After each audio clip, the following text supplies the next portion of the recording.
एक बार फिर से आप सभी को स्वागत है सृष्टि केमिस्ट्री क्लासेस में। आज के क्लास में हम डिस्कस करने वाले हैं बॉन्ड एनर्जी, यानी बंध ऊर्जा। बॉन्ड एनर्जी, बॉन्ड एनर्जी बोला जाता है कि the amount of energy required to dissociate 1 mole of covalent bond.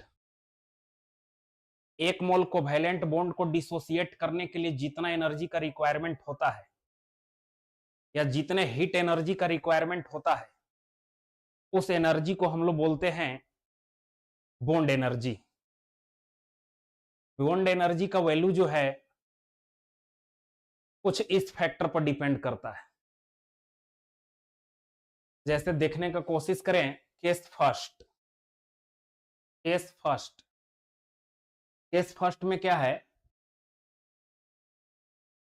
कि बॉन्ड एनर्जी का वैल्यू जो होता है वो एटॉमिक साइज पर भी डिपेंड करता है, जैसा कि बॉन्ड लेंथ में आपको डिस्कस किए हैं। इससे पहले वाले लेक्चर में आप पढ़े हैं कि जहां पर एटॉमिक साइज ज्यादा होता है वहां पर बॉन्ड लेंथ ज्यादा होता है, और जहां पर बॉन्ड लेंथ ज्यादा होगा इंटरन्यूक्लियर डिस्टेंस ज्यादा होगा। इंटरन्यूक्लियर डिस्टेंस ज्यादा होगा तो बॉन्डेड एटम के बीच अट्रैक्शन फोर्स का वैल्यू कम होगा। अब अट्रैक्शन फोर्स का वैल्यू कम होगा तो उसको डिसोसिएट करने के लिए कम ही हीट एनर्जी देना पड़ेगा, क्योंकि वो वीक बॉन्ड होगा।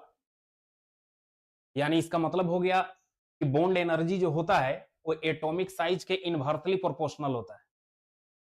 यानी जहां पर एटॉमिक साइज ज्यादा होगा बॉन्ड एनर्जी का वैल्यू क्या होगा, कम होगा। टॉप टू बॉटम चलते हैं ग्रुप में तो एटॉमिक साइज इंक्रीज होता है।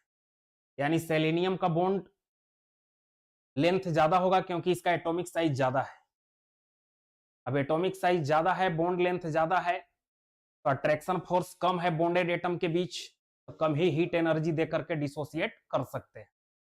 यानी इसका मतलब कि जहां पर एटॉमिक साइज ज्यादा होता है वहां पर बॉन्ड एनर्जी का वैल्यू क्या होता है, कम होता है, और जहां पर एटॉमिक साइज लिस्ट होगा वहां पर बॉन्ड एनर्जी का वैल्यू क्या होगा, ज्यादा होगा। Case second, bond energy is the directly proportional of difference of electronegativity. हम आपको बता दें कि जहां पर इलेक्ट्रोनेगेटिविटी डिफरेंस ज्यादा होता है वहां पर भी बॉन्ड लेंथ कम होता है। अब बॉन्ड लेंथ कम होगा तो स्ट्रॉन्ग बॉन्ड होगा, और स्ट्रॉन्ग बॉन्ड को डिसोसिएट करने के लिए ज्यादा एनर्जी का रिक्वायरमेंट होगा। यानी जहां पर इलेक्ट्रोनेगेटिविटी डिफरेंस ज्यादा, वहां पर बॉन्ड एनर्जी का वैल्यू क्या होगा, ज्यादा होगा। और ये भी बता चुके हैं कि कहां पर इलेक्ट्रोनेगेटिविटी डिफरेंस ज्यादा होता है, तो जहां पर सेंट्रल एटम का इलेक्ट्रोनेगेटिविटी क्या हो, ज्यादा हो। क्लोरीन का इलेक्ट्रोनेगेटिविटी ज्यादा होता है क्लोरीन के रिस्पेक्ट में, और क्लोरीन का ज्यादा होता है किसके रिस्पेक्ट में, ब्रोमीन के रिस्पेक्ट। यानी इसका मतलब हो गया कि यहाँ पे इलेक्ट्रोनेगेटिविटी डिफरेंस ज्यादा मिलेगा। ज्यादा मिलेगा तो बॉन्ड एनर्जी का वैल्यू क्या होगा, ज्यादा होगा। और हाइड्रोजन ब्रोमाइड में बॉन्ड एनर्जी का वैल्यू क्या होगा, कम होगा। यानी इस बॉन्ड को डिसोसिएट करने के लिए आपको कम ही एनर्जी प्रोवाइड करना होगा, और यहां पर ज्यादा एनर्जी आपको प्रोवाइड करना होगा। ये तो हो गया सेकंड फैक्टर, इलेक्ट्रोनेगेटिविटी डिफरेंस। और डिफरेंस का बात कब करते हैं, जब बॉन्डेड एटम डिफरेंट हो।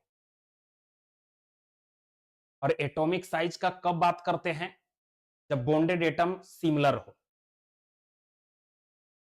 हमेशा फॉर्मूला अप्लाई करते हैं वेरिएबल से रिलेटेड। यहां पर क्या वेरी कर रहा है, तो इलेक्ट्रोनेगेटिविटी डिफरेंस। यहां पर क्या वेरी कर रहा है, फर्स्ट वाला केस में एटॉमिक साइज। केस थर्ड,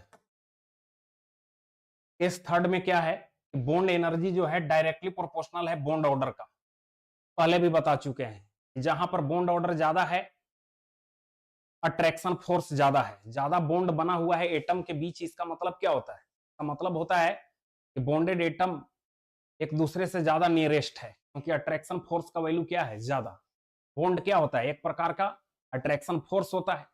तो ज्यादा बॉन्ड है एटम के बीच में, अट्रैक्शन फोर्स इसका मतलब ज्यादा है।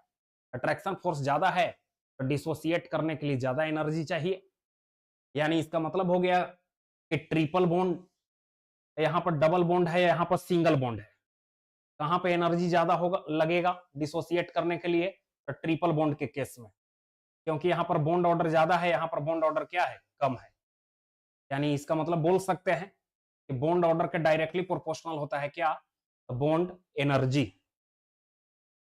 ये तो कुछ बात किए हम लोग बॉन्ड एनर्जी का।